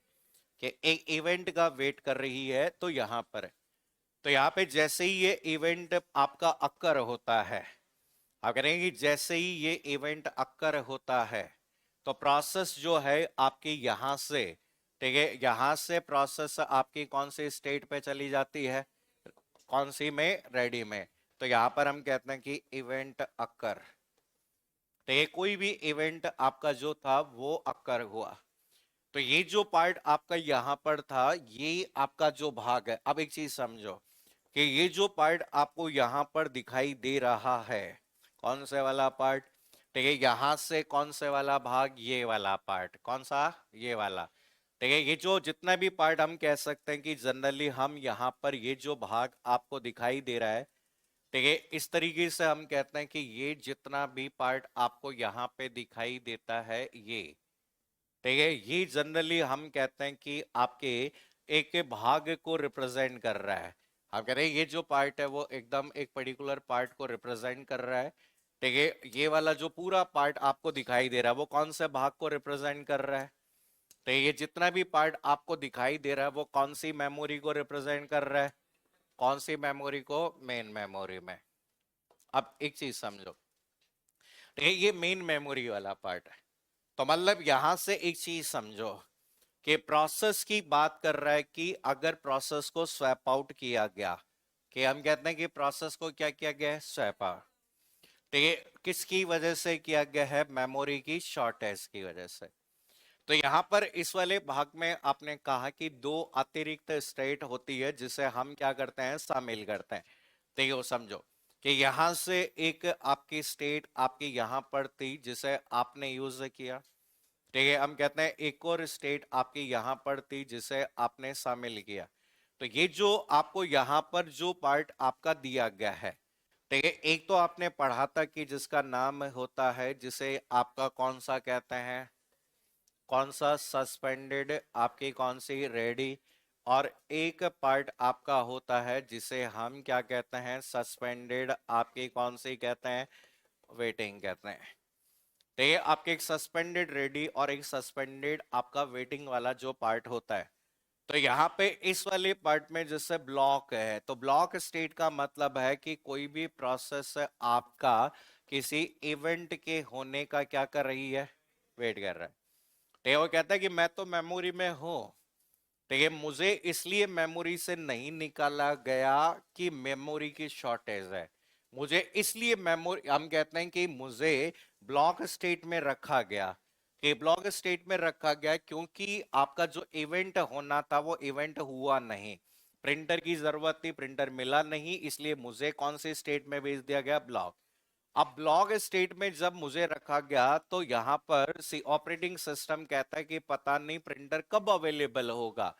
ठीक है, तो आप अभी कौन सी मेमोरी में हो, मेन मेमोरी। बोले कि मुझे नई, ऑपरेटिंग सिस्टम कहता है कि we are not able to decide when operating system, हम कहते हैं कि when a other process release that resource, वो रिसोर्स कब छोड़ेगा पता नहीं। ठीक है, लेकिन आप मेन मेमोरी में हो, इसकी वजह से अगर बात करें आपको रखा गया है, तो यहाँ पे इस वाले भाग में हम कहते हैं कि रखा गया है। तो इस केस में हम कहते हैं कि यहां से आपकी कोई प्रोसेस मान लो ब्लॉक स्टेट में है, तो कोई भी प्रोसेस मान लो ब्लॉक स्टेट में है, तो उस प्रोसेस को यहां से क्या कर दिया जाता है, आप लोगों ने कहा था कि यहां से कोई भी प्रोसेस होगी, इस प्रोसेस को, या हम कहते हैं यहां पे कोई भी जो प्रोसेस होगी, उस प्रोसेस को हम क्या कर देते हैं, सस्पेंड कर देते हैं, क्या कर देते हैं, सस्पेंड। तो ये हम कहते हैं कि यहां से कोई भी प्रोसेस को सस्पेंड किया गया और उसे हम आपका कहा जाता है, कौन सी पार्ट में कहते हैं, सस्पेंडेड, आपकी क्या कहते हैं, वेटिंग। तो याद रखिए कि यहां से जब किसी प्रोसेस को, ठीक है, आपकी यहां निकाला गया, तो यहाँ पे निकाला गया और इसे यहां से यहां पर भेज दिया गया, तो जिसे हम क्या कहते हैं, सस्पेंडेड, कि आपकी इस प्रोसेस को क्या कर दिया गया है, सस्पेंड कर दिया गया है। और ये प्रोसेस यहां पर तब तक रहेगी कि जब तक, अगर बात करें यहां से आपका रिसोर्स क्या नहीं हो जाता, अवेलेबल। अगर मान लीजिए कोई प्रोसेस है और उस प्रोसेस के लिए, ठीक है, बाद में हम कहते हैं कि यहां से प्रोसेस को तब लेके आ जाते हैं कि जब कोई भी प्रोसेस के लिए यहां पर मेमोरी अलोकेट हो जाती है। तो यार को स्वैप आउट जब भी शब्द यूज होता है, तो स्वैप आउट का मतलब किसकी शॉर्टेज है, किसके शॉर्टेज है, मेमोरी की शॉर्टेज। तो याद रखना कि इसमें, इसके दोनों ही केस में, तो याद रखना ये समझाने के लिए पता है, अगर कोई प्रोसेस यहाँ पे ब्लॉक है, बोले कि मैं मेन मेमोरी में पढ़ा हूं, मुझे मेरे क्यों निकाल रहे हो, बोले मेमोरी की क्या है, मेमोरी की क्या है, शॉर्ट है। स्वैप आउट तब किया जाता है जब मेमोरी की क्या होती है, शॉर्ट। एक केस आपका मेमोरी की शॉर्टेज का कब है, जब प्रोसेस कौन सी स्टेट में है, वेटिंग स्टेट में। तो यहाँ पे हम कहते हैं वेटिंग स्टेट में, या फिर कौन सी है, ब्लॉक। या फिर अगर बात करें यहां से नहीं, और आपके क्या हो सकता है, सस्पेंडेड से डायरेक्ट आपका कोई इवेंट यही क्या हो जाता है, अक्कर हो जाता है। मान लीजिए आप सस्पेंडेड थे, लेकिन इवेंट को क्या कर दिया गया, उसी समय पे अक्कर कर दिया गया, उसी समय उपलब्ध हो गया। तो उस केस में पहले उसको कौन सी स्टेट में भी भेज सकते हैं, सस्पेंडेड रेडी। अब यहां से अगर बात करें, सेम कहानी, आपने प्रोग्राम का एग्जीक्यूशन किया और कोई प्रोसेस कौन सी स्टेट में है, रेडी स्टेट में। अब ये रेडी स्टेट में प्रोसेस अवेलेबल है, लेकिन बोले कि तुम्हें पता नहीं सीपीयू कब बुलाएगा, एक काम करो, तुम यहां से बाहर जाओ। ठीक है, क्यों, क्योंकि सीपीयू नहीं पता कितनी, क्योंकि तुम्हारी प्रोसेस की प्रायोरिटी क्या है, बहुत लो है। ठीक है, हमेशा क्या होता है, जैसे समझो कि हमने हमने कहा मेमोरी में कितनी प्रोसेस, एग्जांपल के तौर पे समझो मेमोरी में कितनी प्रोसेस आ सकती है, 5। ठीक है, पांचवी प्रोसेस की प्रायोरिटी बहुत लो है। ठीक है, अब सीपीयू के पास में पहली गई, सीपीयू ने एग्जीक्यूट कर दिया पहली को। ठीक है, लेकिन अब अगली प्रोसेस आ सकती है, लेकिन वो अगली जब प्रोसेस आई तो वो पांचवी से ज्यादा प्रायोरिटी की आई। ठीक है, तो ज्यादा प्रायोरिटी की आई, तो पांचवी process still in waiting state. ठीक है, जैसे मान लो कि एक सिंपल एग्जांपल से समझो कि सीपीयू कहता है कि मैं उस प्रोसेस को एग्जीक्यूट करूंगा जिसका बस टाइम सबसे कम है, क्राइटेरिया है। ठीक है, बस टाइम कम है। जैसे और सिंपल तरीके से समझो, गोलगप्पे वाला कहता है कि मैं उससे गोलगप्पे पहले खिलाऊंगा जो सबसे कम खाएगा। आप कहते हो मैं 100 खाऊंगा, कोई आता है 1 खाऊंगा, वो आ गया। कोई कहेगा मैं 2 खाऊंगा, कोई कहेगा 3 खाऊंगा, कोई आप 100 खाओगे इसलिए वेट कर रहे हो, तो वो क्या कहेगा, भाई जी साइड में हो जाओ। वो कहेगा कि यहाँ पे क्यों, क्योंकि अगर बात करें तुमसे कम वाले आए जा रहे हैं। उसका क्राइटेरिया ये है कि भाई पहले तो हम कहते हैं कि अगर किसी प्रोसेस का बस्ट टाइम बहुत ज्यादा है, देखिए बहुत ज्यादा है, तो यहां पर उसे वेट भी क्या करना पड़ेगा, ज्यादा। और हो सकता है इतना वेट करना पड़े कि सीपीयू कभी उसको आवंटित भी नहीं किया जा सके।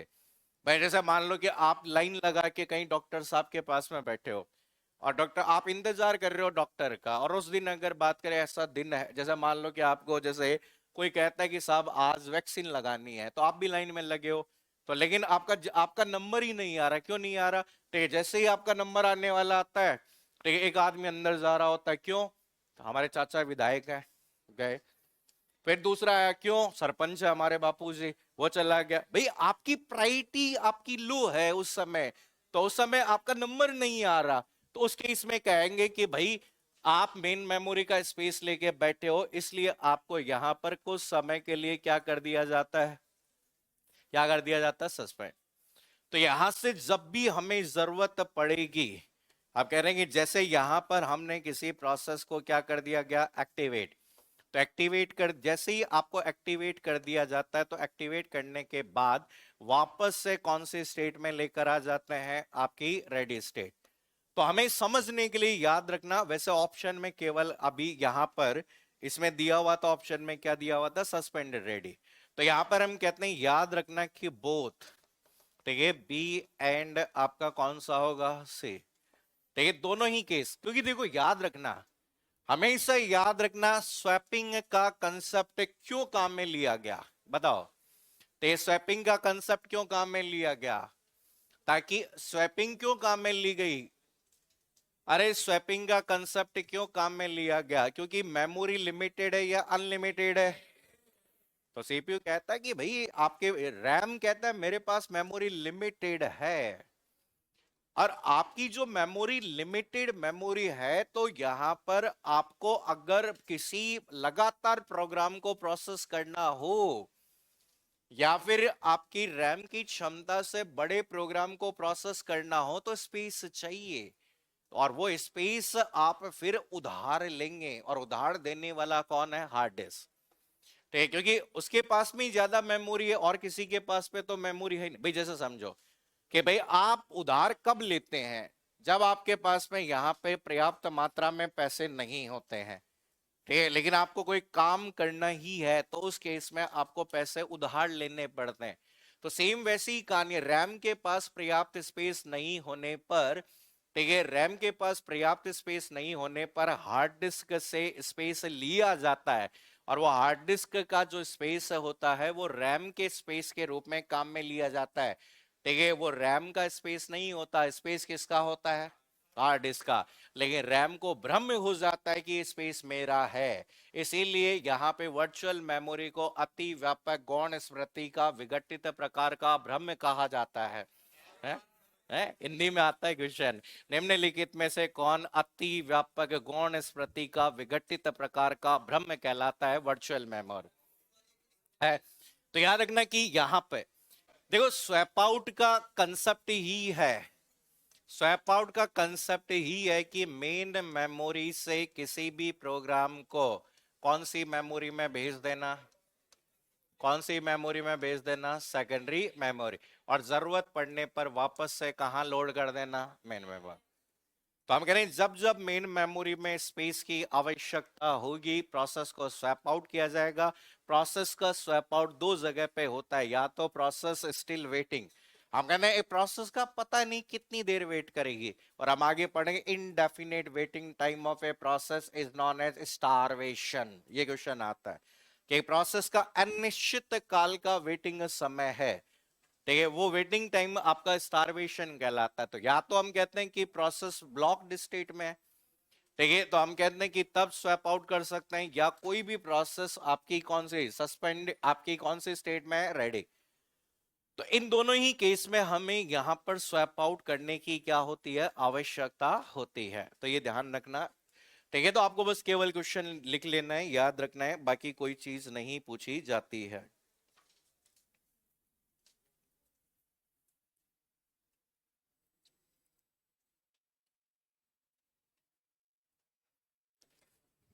हो गए नोट?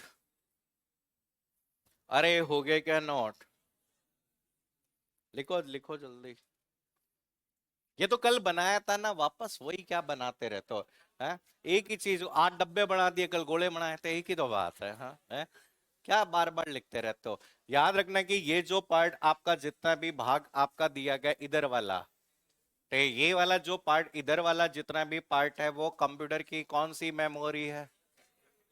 कौन सी मेमोरी है? सेकेंडरी मेमोरी होती है।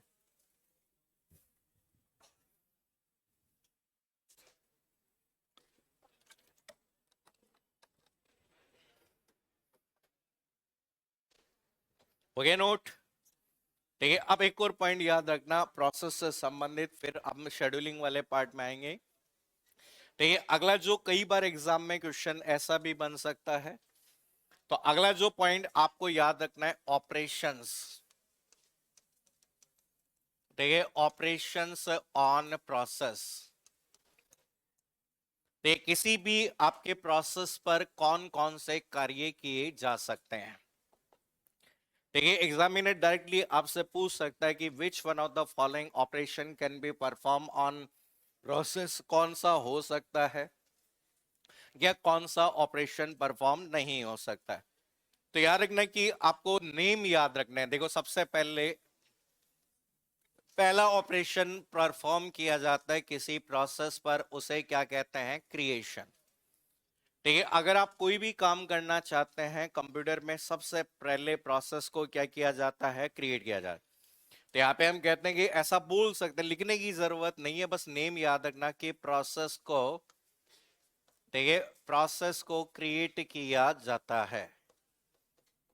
तो कोई भी प्रोसेस है, उस प्रोसेस को सबसे पहले क्रिएट किया जाता है। कि अगर कोई प्रोसेस क्रिएट नहीं होगी तो क्या आप कोई भी ऑपरेशन परफॉर्म कर सकते हो क्या? हाँ या नहीं? नहीं। तो यहाँ पे क्या इस क्रिएट करते समय क्या प्रोसेस मेन मेमोरी में चली जाती है क्या? अरे प्रोसेस के क्रिएट होते ही ये मेन मेमोरी में चली जाती है क्या? हाँ या नहीं? हाँ या नहीं? हाँ या नहीं? हाँ कौन बोला है? है? अरे जब प्रोसेस को क्रिएट किया जाता है तो प्रोसेस कौन सी मेमोरी में होती है? कौन सी? सेकेंडरी। कितनी बार समझाओ? न्यू। तो कोई भी प्रोसेस न्यू की बात करे तो हमेशा कौन सी स्टेट में होती है? सेकेंडरी। तो याद रखना कि पहला जो ऑपरेशन किसी प्रोसेस पे होता है वो कौन सा होता है? क्रिएशन। देखिए, क्रिएशन के बाद में सेकंड आपकी किसी भी प्रोसेस पर होने वाले ऑपरेशन को क्या कहते हैं? शेड्यूलिंग। बताओ शेड्यूलिंग की आवश्यकता क्यों होती है? हम कहते हैं शेड्यूलिंग की आवश्यकता क्यों होती है? हम्म? अरे क्यों जरूरत है? Memory management no. देखो समझो, देखो समझो, प्रोसेस जब क्रिएट होती है कौन से स्टेट में होती है? प्रोसेस क्रिएट होती है तो कौन से स्टेट? कितनी स्टेट, कितनी प्रोसेस आपकी क्रिएट हो सकती है? कितनी स्टेट क्रिएट हो, कितनी प्रोसेस क्रिएट हो सकती है? एक या एक से ज्यादा? कितने भी हो सकते हैं। एक सेकेंड में भारत में कितने बच्चे पैदा होते हैं? भाई एक थोड़ी होता है। ठीक है, तो वैसे ही हम कहते हैं कि प्रोसेस तो सेकेंडरी मेमोरी में एक क्रिएट होती है, एक से ज्यादा। इनमें से कुछ प्रोसेस कौन सी स्टेट में जाती है? रेडी। तो हम कहते हैं कि प्रोसेस रेडी स्टेट में अवेलेबल है, तो आप कहते हैं रेडी स्टेट में कितनी होगी? वो डिग्री ऑफ मल्टी प्रोग्रामिंग पे डिपेंड करता है, ये हम आगे और पढ़ेंगे।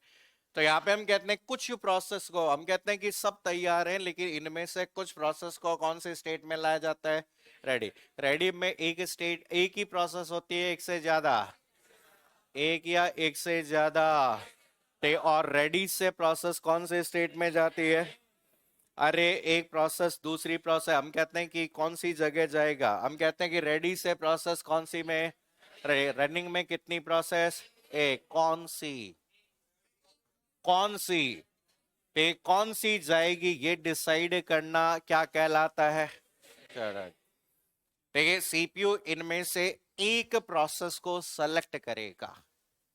तो ये हम कहते हैं कि यहां पे कहा जाता है कि शेड्यूलिंग एल्गोरिथम। तो ये हम कहते हैं कि शेड्यूलिंग एल्गोरिथम के आधार पर एक प्रोसेस को एक प्रोसेस को रेडी स्टेट से सेलेक्ट किया जाता है। तो ये हम कहते हैं कि only one process will be selected for their execution. अब कहते हैं एग्जीक्यूशन करने के लिए एक ही प्रोसेस को यहां पर यूज किया जाएगा। अब शेड्यूलिंग के अलावा इस प्रोसेस पर होने वाला अगला ऑपरेशन आपका क्या कहलाता है? एग्जीक्यूशन। अगर कोई प्रोसेस एग्जीक्यूशन में है, इसका मतलब ये प्रोसेस की कौन सी स्टेट है? अरे कोई प्रोसेस का एग्जीक्यूशन है मतलब ये कौन सी स्टेट है? रनिंग। कौन सी है? रनिंग। तो एग्जीक्यूशन वाला जो पार्ट होता है वो रनिंग कहलाता है। तो यहाँ पे हम कहते हैं कि प्रोसेस को, यहाँ पे इस जगह क्या होता है कि प्रोसेस को एग्जीक्यूट, तो किसी भी प्रोसेस को एग्जीक्यूट किया जा सकता है या आवश्यकता के अनुसार यहाँ पर एग्जीक्यूशन के दौरान प्रोसेस पे कौन सा कार्य भी हो सकता है? Context switching. कॉन्टेक्स्ट स्विचिंग का मतलब हमेशा ध्यान रखना कि कॉन्टेक्स्ट स्विचिंग की जब भी बात करें, हो सकता है कि आपकी दो प्रोसेस है, तो हम कहते हैं कि जैसे मान लीजिए P1 और आपकी कौन सी P2। तो P1 की करंट इंफॉर्मेशन को आपका सेव करके कौन सी प्रोसेस को लोड कर देना? P2 को। देखिए हम कहते हैं कि P1 की करंट इंफॉर्मेशन को सेव करके P2 को लोड करना, एक प्रोसेस का दूसरी प्रोसेस में स्विच करना जो होता है वो कौन सा कहलाता है? कॉन्टेक्स्ट स्विचिंग कहलाता है। एग्जीक्यूशन के बाद ये नेम याद रखना है बस, केवल इनके बारे में डिटेल में पढ़ चुके हैं हम। एग्जीक्यूशन के अलावा आपकी अगला ऑपरेशन प्रोसेस पर क्या हो सकता है? टर्मिनेट। आपने देखा हो टास्क मैनेजर के माध्यम से कई बार हम प्रोसेस को क्या कर देते हैं? एंड कर देते हैं। देखिए आपके कहा जाता है कि ओएस टास्क को कंप्लीट कर देता है। तो ये आपका कोई भी आपका टास्क कंप्लीट तब माना जाता है जब प्रोसेस क्या मानी जाती है? टर्मिनेट। ठीक है, टर्मिनेशन का पार्ट हो सकता है। इसके अलावा प्रोसेस पर अगला होने वाला ऑपरेशन जो कि कौन सा कहलाता है? ब्लॉकिंग। देखिए हम कहते हैं कि यहाँ पे आपका कोई भी प्रोसेस के संदर्भ में ब्लॉकिंग आपका हो सकता है।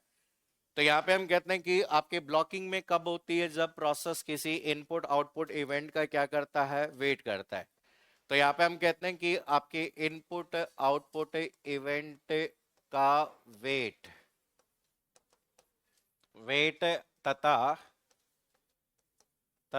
कंप्लीट होने पर वापस रन होना। तो ये वापस रन होना आपका यहां पर क्या कहलाता है? ब्लॉकिंग।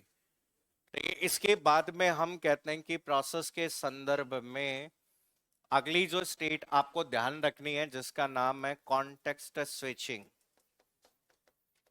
देखिए अगली जो प्रोसेस के संदर्भ में जो होता है, जो कि कौन सा पार्ट कहलाता है? कॉन्टेक्स्ट स्विचिंग कहलाता है।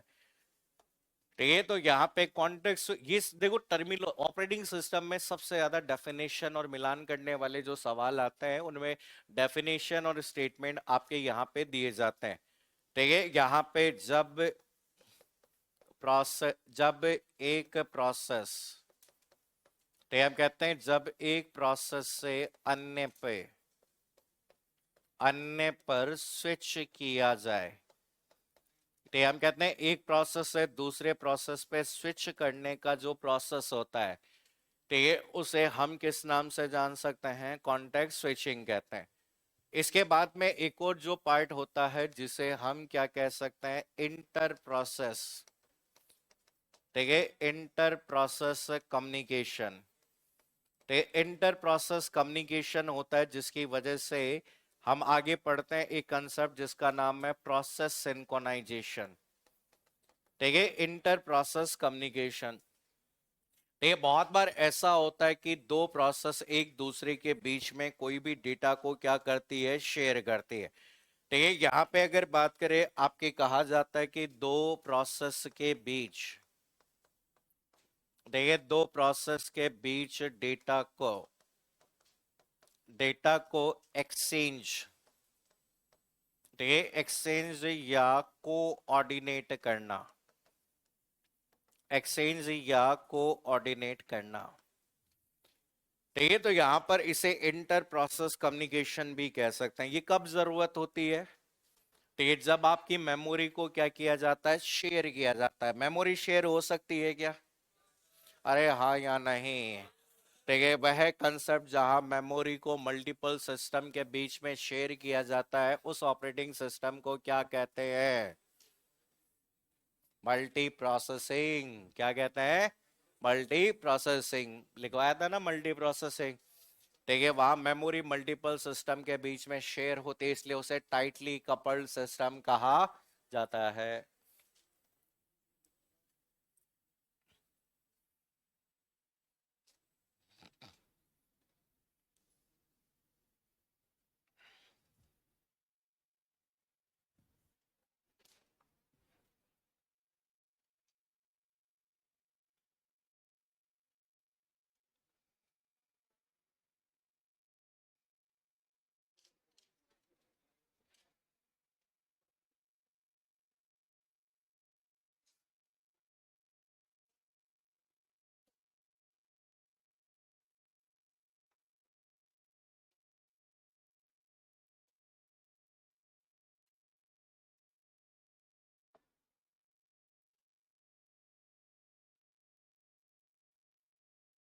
जल्दी लिखो जल्दी।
दो प्रोसेस के बीच डेटा को एक्सचेंज या कोऑर्डिनेट करना, सामंजस्य, समन्वय करना।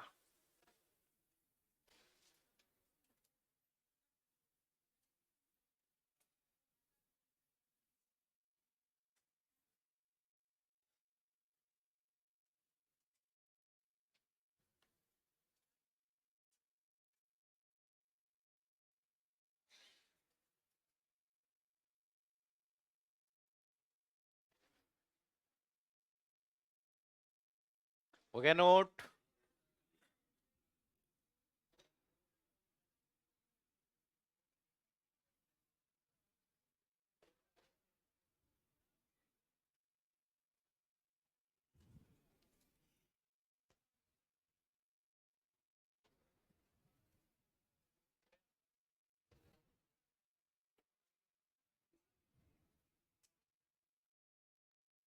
अरे हो गए क्या नोट?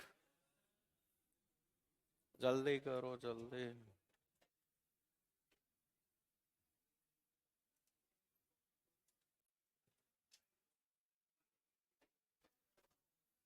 चलिए देखो समझो।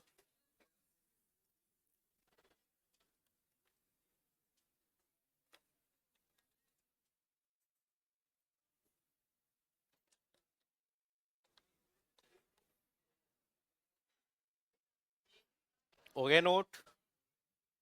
चलिए देखो, एक क्वेश्चन है। अगर एक प्रोसेस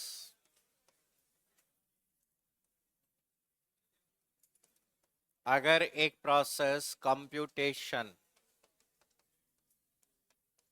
गणना में अधिक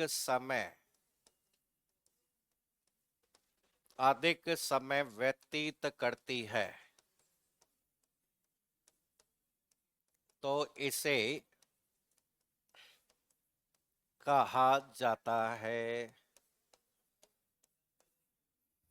देखिए हम क्या कहा गया कि if a process spends more time in its computation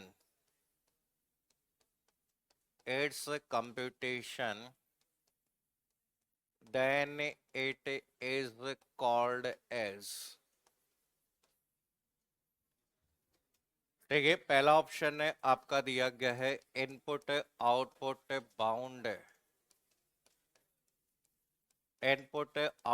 bound process. दूसरा ऑप्शन दिया गया सीपीयू बाउंड प्रोसेस। देखिए आपका तीसरा जो पार्ट आपका यहाँ पे दिया गया है आपका देखिए तीसरा जो पार्ट आपका दिया गया है बोथ ए एंड बी। और चौथा ऑप्शन दिया गया है आपका नन ऑफ दीज।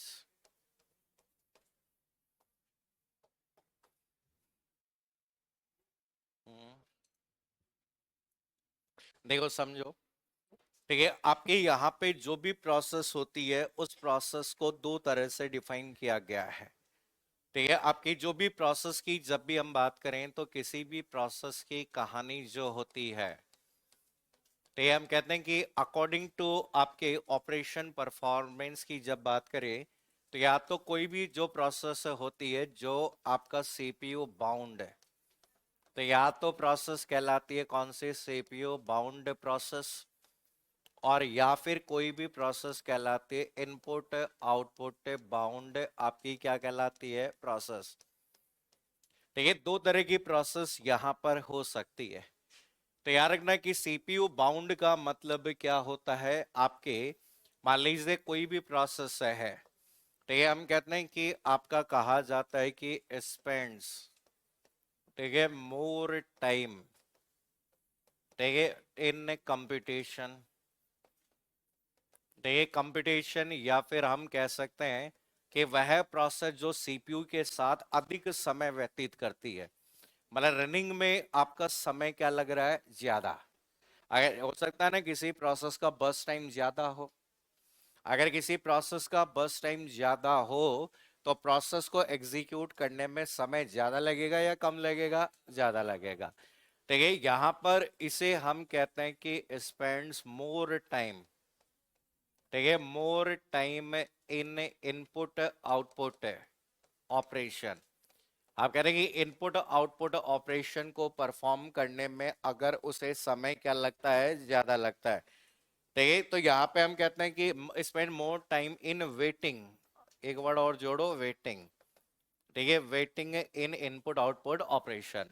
एक तरीके से ऐसा कहा गया सिंपल भाषा में अगर कोई भी प्रोसेस ठीक है हम कहते हैं कि रनिंग स्टेट में ठीक है स्टेट में ज्यादा देर ठीक है ज्यादा देर रहती है। अगर कोई प्रोसेस रनिंग स्टेट में ज्यादा समय के लिए है तो वो कौन सी कहलाएगी सीपीयू बाउंड कहलाएगी। ठीक है हम कहते हैं कि आपका वेटिंग स्टेट इनपुट आउटपुट का इंतजार कौन सी स्टेट में होता है वेटिंग। तो वेटिंग स्टेट में ज्यादा समय देर ज्यादा समय रहती है। अगर कोई भी प्रोसेस वेटिंग स्टेट में अगर ज्यादा समय पर रहती है तो उसे कहा जाता है इनपुट आउटपुट बाउंड प्रोसेस। तो क्वेश्चन में पूछा गया कंप्यूटेशन कंप्यूटेशन कहां पर होता है सीपीयू में। तो यार ना कभी कभी देखो आपके स्टेटमेंट पर आधारित क्वेश्चन जब आते हैं तो डायरेक्ट ऐसे आ जाते हैं कि भाई बताओ कि प्रोसेस के संदर्भ में कौन सा कथन सही है कौन सा कथन गलत है ऐसा पूछा जा सकता है। तो ये नोट करो जल्दी से।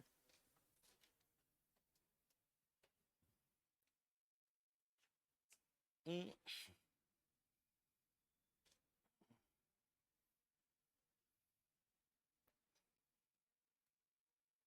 आज इनपुट आउटपुट डिवाइस का रिवीजन करवाऊंगा मैं। शाम 4:15 बजे आप सादर आमंत्रित हैं। हम्म,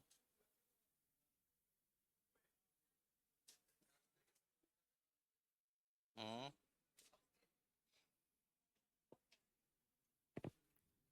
जब तक भाई, जब तक मैं फंडामेंटल इधर खत्म करूंगा रिवीजन में, इधर ओएस खत्म हो जाएगी। तो इधर ओएस खत्म हो जाएगी तो फिर अगला रिवीजन हम डायरेक्ट किसका शुरू कर देंगे? ओएस का। ठीक है, तो हाथों हाथ रिवीजन भी हो जाएगा, प्रैक्टिस भी हो जाएगी, बुकलेट भी सॉल्व हो जाएगी, सारे काम एक साथ हो जाएंगे।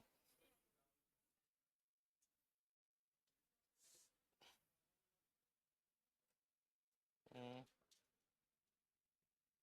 और जो लोग इन सुविधाओं का लाभ नहीं ले रहे, वो पैसे की व्यवस्था करें। वापस पढ़ना पड़ेगा ना। तो है? अब मैं ये पढ़ाऊँ यही हो जाए मेरा बहुत। अब मैं रेगुलर पढ़ाऊंगा तो तुम्हारा मतलब मुझे बहुत टाइम लगता है हर सब्जेक्ट को पढ़ाने में। इसलिए मैं क्या है कि क्या होता है ना कि सब्जेक्ट में घुस जाता हूँ मैं। है? तो इसलिए क्या है कि अभी जैसे अब नेटवर्किंग शुरू हो गई तो 2 ढाई महीने नेट 2 ढाई महीने नेटवर्किंग चलती है। फिर नेटवर्क सिक्योरिटी आ गई, फिर आईओटी आ गई, तो समय लगता नहीं है। अब ऐसे भी क्या है कि मैं ही मैं ही फ्री हूँ तो मैं ही पढ़ाऊंगा, आप ज्यादातर है। एक बार तो पढ़ लो, फिर बाद में देखते हैं, समय मिल गया तो करवा देंगे हैं। देखो समझो। हम्म। तो यहाँ पर ये याद करिए, कल हम इसके बहुत इंपॉर्टेंट टॉपिक को पढ़ेंगे जिसका नाम है शेड्यूलर और शेड्यूलिंग एल्गोरिथम, टॉपिक शुरू करेंगे। अगर कल कोई कल नहीं अगर कल नहीं आता तो अगली 5-7 क्लासेस में आने का कष्ट ना करें, क्योंकि उसको आगे कुछ समझ नहीं आएगा। क्योंकि कल जो पढ़ाऊंगा वो नींव है आगे वाले 4-5 क्लासों की।